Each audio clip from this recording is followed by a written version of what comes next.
거기서는 제가 보기에는 진짜 고생을 많이 하고 어떤다? 이 노무현 정부로 넘어갔습니다. 노무현 정부로 넘어가면서 경제가 살아나기 시작합니다. 이제 진짜로 경기가 살아나기 시작합니다. 경기가 살아나기 시작을 하다 보니까 집값이 올라가는데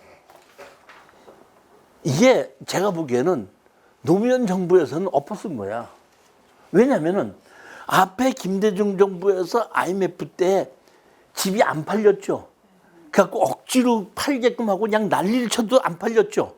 그러다 보니까 새로 집을 짓기 시작한 건설회사가 있었다 없었다.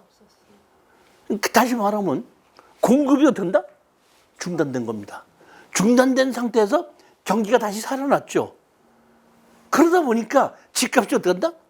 올라갈 수밖에 없는 겁니다. 그거는. 밥 먹으면 배부르고 술 먹으면 취한다고 그러고 5년 동안 공급을 안 했는데 경기가 다시 살아나다 보니까 올라갈 수밖에 없는 것이지 노무현 정부에서 잘못해서 부동산 정책을 잘못해서 올라갔다는 것은 아니라는 거예요. 제가 봤을 때는. 근데 잘못은 안 했지만은 대처는 조금 미흡했어요. 왜 미흡했냐면은 생각지도 않게 부동산 값이 올라가다 보니까 청와대에서 이제 걱정이 되다 보니까 야, 부동산 값이 도대체 왜 올라가냐? 이렇게 얘기를 하다 보니까 누군지 몰라도 엉뚱하게 보고를 한 사람이 있는 것 같아요. 대한민국이 제일 먼저 집값이 올라가면 어디서부터 올라가죠? 서울 중에서도 어디야? 강남이 그때 올라가기 시작했거든요. 그러니까 강남의 집값이 올라갑니다. 그러니까 강남의 집값이 왜 올라가는데? 그러니까 어떤 놈이 또 이상하게 보고를 한 것 같아요. 그 강남에 가면요 공인중개사들이 있는데 공인중개사들이 강남 아파트 사놓으면 올라간다고 한다? 부추기고 있습니다. 뭐야? 그런 놈들이 다 있다고? 그러면 그런 놈들 어떤다? 세무조사해. 세무조사해 기억나십니까? 한 필지 하나의 집만 경매로 놓는 것이 아니라 두 필지 하나의 집도 같이 경매로 집어넣죠. 그러면 두 필지가 하나로 돼 있었죠. 그러면 계약서가 하나밖에 없는 거죠. 그러면 자 봅시다. 등기를 해야 되죠. 땅이 두 필지죠. 두 필지를 담당 공무원이 나눠서 해. 그냥 경매 가격으로 있는 걸로 두 필지 다 해. 예를 들어서 286번지와가 287번지를 1억 2천에 낙찰을 받았다고 가정합시다. 그러면 이 공무원이 우리가 등기 촉탁을 할 때 두 개 필지를 한 개로 한꺼번에 낙찰을 받았잖아요. 그러면 경매 가격을 얼마나 낙찰? 1억 2천을 받았죠. 그럼 126번지도 1억 2천이고 127번지도 1억 2천이야. 그러니까 엉뚱한 가격이 어떤다? 합쳐서 등기는 필지별로 따로 등기가 돼 있는데 합쳐서 낙찰을 받았으니까 둘 다가 그렇게 어떤다? 제가 경매로 낙찰을 받았을 때 보니까 그런 식으로 올라가 있더라고요. 깜짝 놀랐습니다. 그럼 그 등기소에서 하는 거니까 내가 등기소 보고 왜 네가 두 필지인데 이거를 나누지 않았냐? 나눠라. 내가 이렇게 얘기할 수는 없잖아요. 그 보니까 그렇게 되는 게 그런 부작용도 있긴 있었습니다. 이거 지금도 하나요? 네? 지금도 해요, 저거 금액. 제가 지금 이렇게 이명박 정부 때 저거 없어졌습니다. 그죠? 네, 없어졌습니다. 일정 기간 하다 보니까 문제가 많다 보니까 저거 없앴습니다. 이제 지금은 안 합니다. 이제 하다가 이제 없어졌습니다. 아니 지금 안 합니다. 지금 안 합니다. 그 전에 있었는데 했었는데 지금 안 합니다. 지금은 거의 없습니다. 지금. 네, 없습니다. 지금. 그다음에 소득세법을 양도가액을 94조 제1항 규정에 의한 자산의 양도가액은 당해 자산의 양도 당시의 양도와 양수자 간에 실제로 거래한 가액에 의한다 해서 2005년 12월 30일에 법이 바뀌었죠. 그러니까 공시지가로 하던 것이 실거래가로 하게끔 됐으니까 경매를 해서 한 사람들에게는 실거래가가 정확하게 노출될 수밖에 없죠. 이때부터는 어떤다? 팔을 때 양소득세에 신경을 쓸 수밖에 없겠는데 사실 2005년 12월 저법 이전에는 경매로 낙찰 받아서 양도소득세 건조해본 적이 없어요. 전부 다 공시지가로 하니까. 그러니까 오래 갖고 있다가 보면은 공시지가가 올라가니까 양도소득세가 들어가겠지만은 어저께 낙찰 받고 3개월 후에 팔아도 된다? 공시지가가 안 올라갔으니까 양도소득세 걱정 없이 팔았던 때가 있었다 이런 얘기입니다. 근데 저 법이 만들어지면서 이제 판도가 바뀌게끔 된 거죠.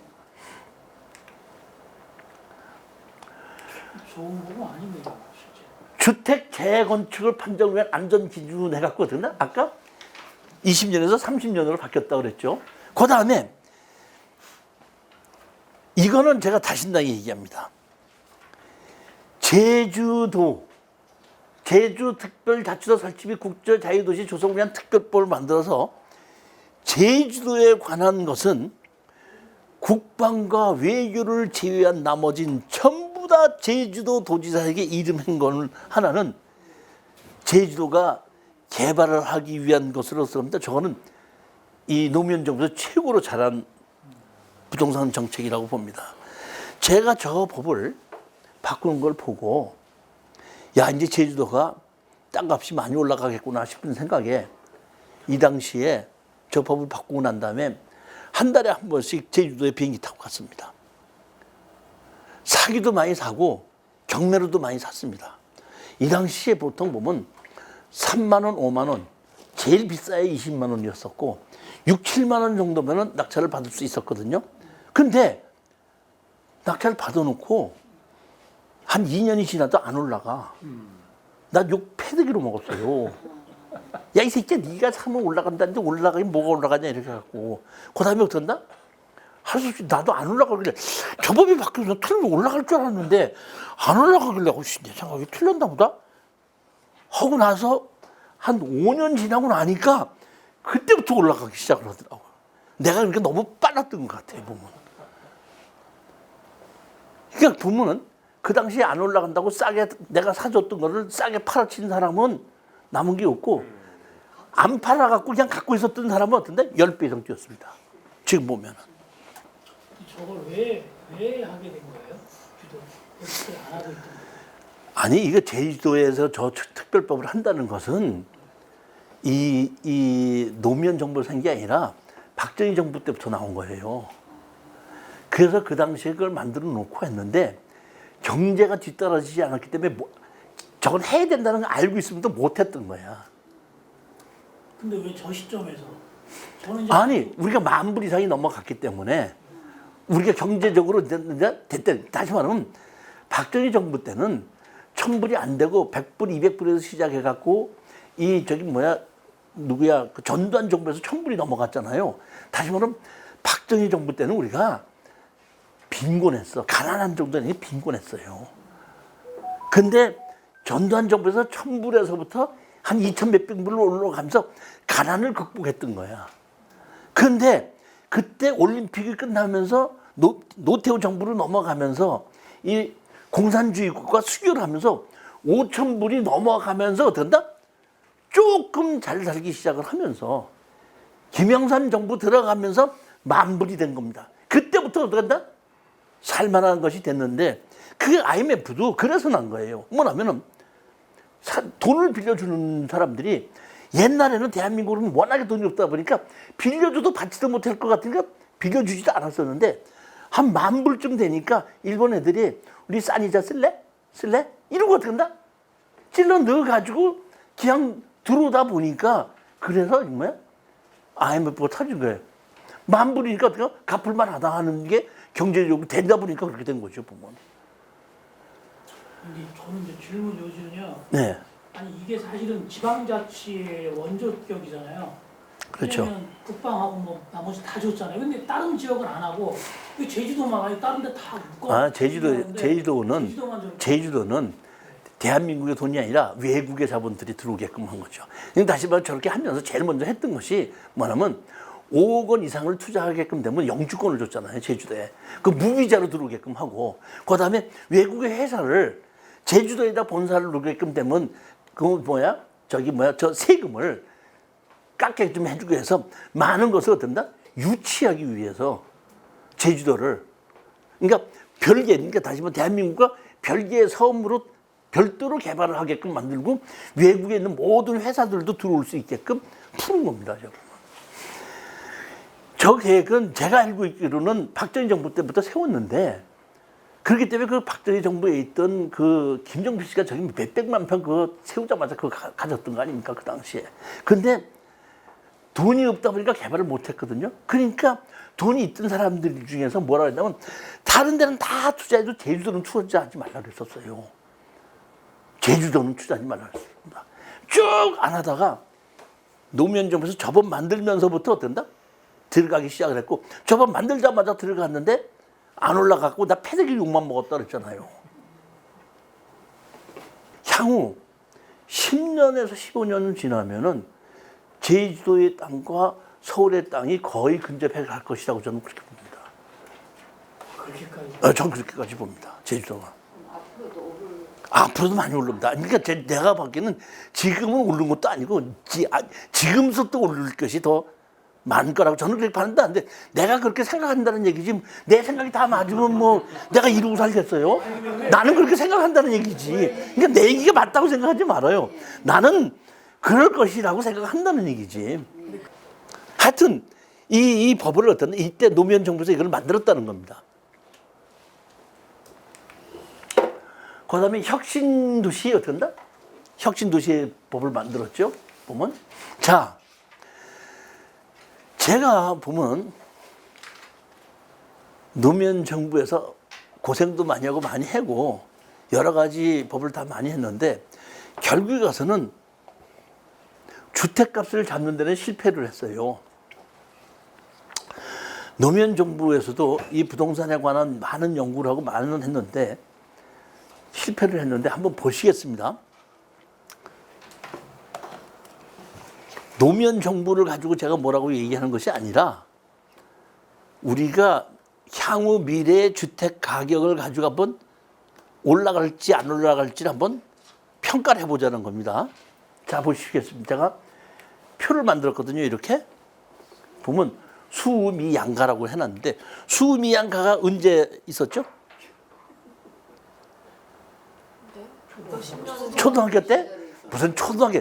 사장님은 초등학교 때지만 나는 국민학교 때야. 수미양가인데 제가 개인 재산을 수미양가로 나눠봤어요. 100억 이상 가지고 있는 사람이 있고, 100억에서 뭐 1000억, 2000억, 3000억 이렇게 가진 사람이 있고, 99억에서부터 30억 가진 사람이 있고, 29억에서 5억 가진 사람, 5억에서 1억 가진 사람, 1억도 못 갖고 5천만 원 이하 가진 사람, 이게 뭐야? 보면 5가지가 있는데, 대한민국의 집값을 올린다 그랬죠. 제일 먼저 어디가 올라간다 그랬죠? 강남의 집값을 올리는 부류가 여기에서 얻은 부류예요. 네? 수예요? 잘 생각해봐요. 수야 우야? 수는 자기 집이 얼마 가는지 신경 안 쓰고 사는 사람이야. 내가 3천억, 4천억 갖고 있는 사람이 내 집이 얼마다고 신경 써야 안 써요? 옮길 생각도 안 해. 그렇죠? 그러면 어떤 사람이냐면, 제가 보면 우급에 있는 사람들이 어떤다? 강남 집값을 올리는데, 이 사람이 30억 갖고 있다가 사장님이 로또 복권이 당첨이 됐어. 70억이 생겼어. 그럼 얼마가 됐죠? 100억이 된 거지. 30억에다가 70억짜리 100억 됐죠. 100억 됐으면 제일 먼저 하고 싶은 게 뭐예요? 집 이사 가야죠. 어디로 이사 가느냐면은, 자 보십시오. 아까 보면 수는 주택 가격에 관계없이 거주하는 사람들입니다. 성북동, 평창동, 이태원 대저택입니다. 예를 들면은. 근데 없던 사람이 돈이 생기면 제일 먼저 학군하고 교통이 동시에 원하는 곳이 강남이죠. 지금 아들이 몇 살이에요? 저 아들 없는데. 딸만 있어요? 딸은 몇 살이래요? 24. 24면 다 컸네. 네. 예를 들어서 아들이나 딸이 한 12살이나 15살 됐다. 근데 돈이 100억 생겼다. 강남으로 이사 가, 안 가? 교통 좋고 학군 좋은 데를 갈 거 아니에요. 돈 생기면 제일 먼저 가는 게 그거야. 그러니까 보면 제일 먼저 돈 있는 사람이 가는 곳이 이겁니다. 그 다음 사람이 어떤다면, 조금 돈 좀 들이는 사람은 다른 데 가려고 하지 않고 직장 가기가 힘들으니까 직장 가까운 데서 옮겨가는 사람들이야. 이 집값을 올리는 사람들이 아니에요. 그 다음 사람이 뭐냐면 전세에서 살던 사람이 내 집 좀 하나 샀으면 하는 사람이야. 제일 마지막 사람이 월세를 살다가 나 전세를 좀 옮겨갔으면 하는 사람이 보면 이 다섯 군간지가 수미한 가야 내가 보기에는. 수미한 가예요. 그러면 제가 이게 보면 여기서 강남의 집값을 올리는 사람이 누구다? 2번이죠, 2번. 맞지 틀려요? 맞아요. 맞죠? 자, 그러면은 가격은 수요와 공급의 원칙에 의해서 가격이 결정이 되죠. 다시 말하면 수요가 있으면 공급이 늘려주면은 가격이 맞아 들어가죠. 근데 언제 가격이 내려가고 올라가냐면 수요와 공급의 밸런스가 안 맞으면 올라가거나 내려가죠. 자, 그럼 봅시다.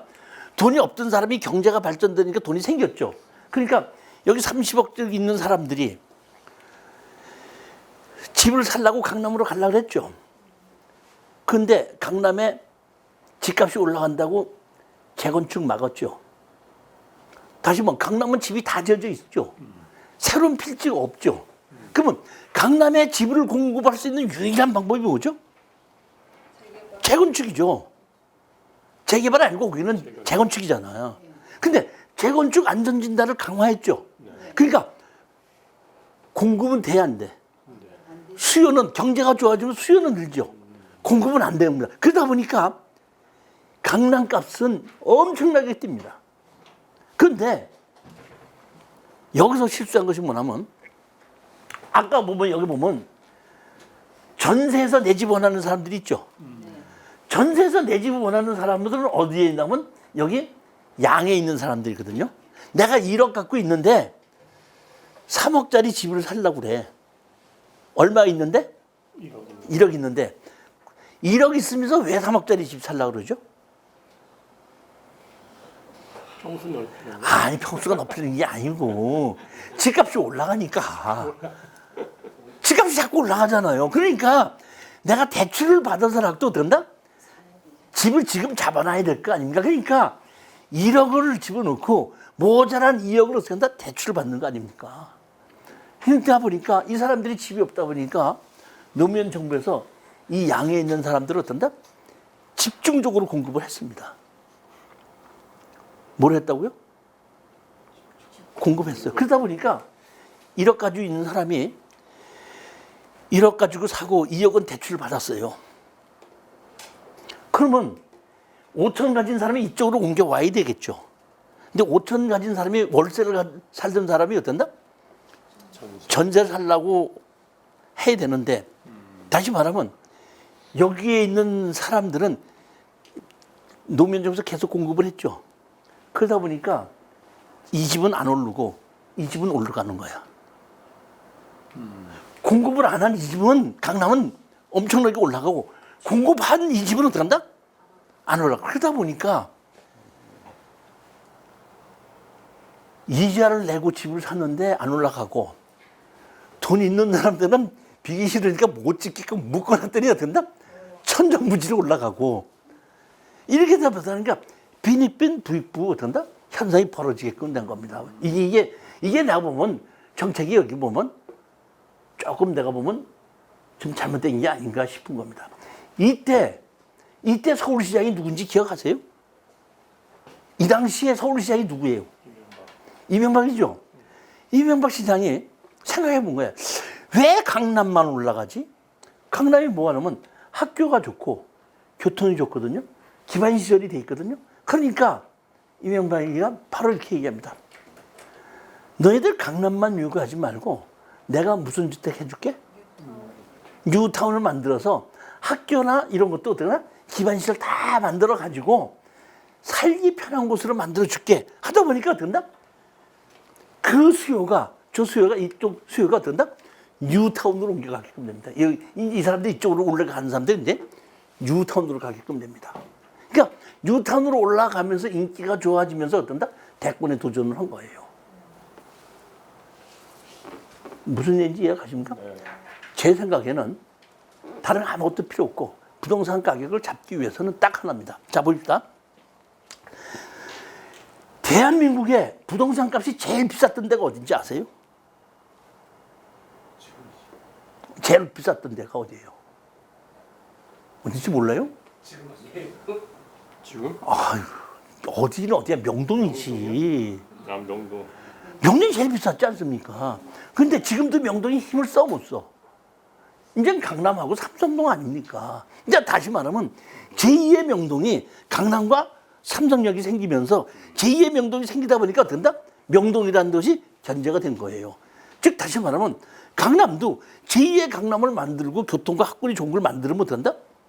제어가 된다는 얘기야. 그러니까 다시 말하면 이 우급에 있는 사람들이 필요한 집을 공급을 하지 않습니까? 그러면 이 우급에 있는 사람들이 좋은 주택으로 옮겨갔죠. 옮겨가면 그 집이 비죠. 비면 그 빈집이 이 사람들이 이 글로 옮겨가죠. 이 사람이 옮겨가면은 이게 빈집이 있죠. 이 빈집이 이 사람들이 일로 옮겨가죠. 그러니까 여기를 공급을 하면은 이 후 것도 자동적으로 공급이 된다 이런 얘기입니다. 옛날에 서민이 자동차가 있었어 없었어? 서민 아파트에 가서 임대 아파트 가도 지금 자동차 다 갖고 있죠. 그러면 자동차가 왜 갖고 있냐면 좋은 자동차가 나오지 않습니까? 그러니까 자동차가 나빠서 바꾸는 것이 돈이 많은 사람은 자동차가 쓸만해도 더 비싸고 좋은 차가 나오면 어떡한다? 그 차 버리고 어떡한다? 새 차 삽니다. 버리기 아까우니까 동생한테 전화해서 돈이 없는 가난한 동생한테 전화해서 나 차 새로 샀는데 너 줄게? 가져갈래? 형이 주신다니까 가져갑니다. 근데 그 동생이 타던 차 있죠? 그 동생보다 더 가난한 처남 있죠? 자기가 타던 처남은 죄송합니다. 내가 타다가 형이 준다니까 나는 이 차 타니까 너 이거 탈래? 또 갑니다.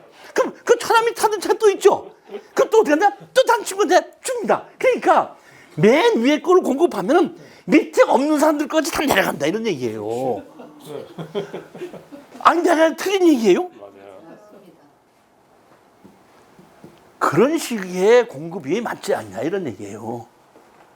물론 제 생각에 뭐냐면 노무현 정부의 정책은 뭐냐면 있는 사람 거를 빼서 없는 사람 거를 주자는 얘기는 틀림없이 맞는 얘기. 저도 그 정신은 맞다고 생각하는데 단 방법이 조금 서툴렀다는 겁니다. 그러니까 방법만 조금만 바꿨었으면은 최고로 좋게끔 될 수 있었던 것이 된다? 노무현 정부의 부동산 정책인데 그 방향 자체가 조금 미흡하지 않았느냐 이런 생각이 좀 듭니다. 결국에 가서는 이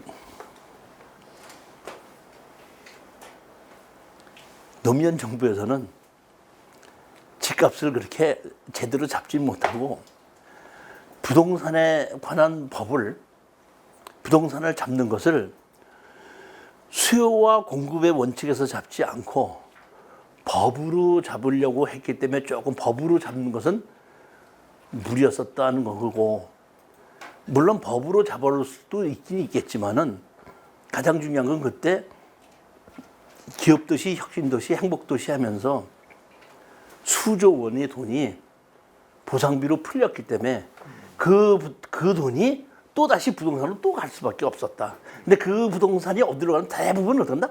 땅으로 갔어요. 그러니까 땅 자체가 올라가다 보니까 부동산도 올라갈 수밖에 없었지 않느냐. 이렇게 생각하는 겁니다. 보면.